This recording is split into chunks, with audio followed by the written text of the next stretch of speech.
Yeah, pretty creative ways, Cindy. People who live on an entire route in Cleveland were told their mailboxes were suddenly too short for the driver assigned to the route. One woman we spoke to refused to change hers, saying her mailbox was in line with USPS requirements. She hasn't received mail for close to 6 months and didn't know what else to do, but turned to 3 on Your Side for help.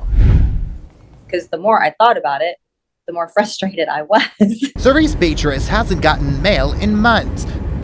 Bills, checks, car registrations, all never made it to her home in Cleveland, Tennessee. It's just not fair, period, to have to fool with something like that. And then, so you've made this mistake and you've not even notified anyone. She and the rest of her neighbors got this notice in the mail, a handwritten note saying her mailbox was too short and needed to be elevated to 45 to 48 inches tall. She was told it was because the post office was getting new trucks, and so the mailboxes would need to be increased from the 41 to 45 inches detailed on the USPS website.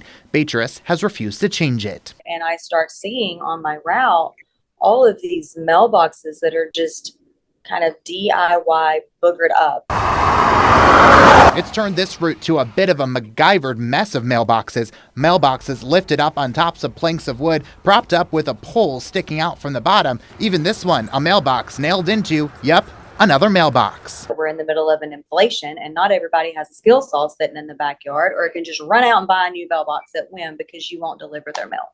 From bottom to top, her mailbox measures 42 inches, well within the guidelines on the USPS website. A spokesperson agreed with that, saying any notice saying otherwise was sent as a mistake.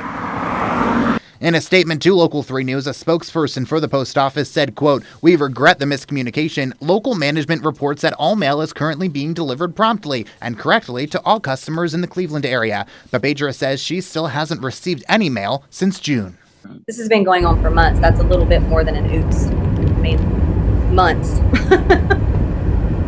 Now, we tried to clarify why homeowners like Beatrice are still not receiving mail, but that is still not clear. If you are having similar issues, though, you can go straight to your local post office and show them this story, or you can call the post office, the Postal Service's help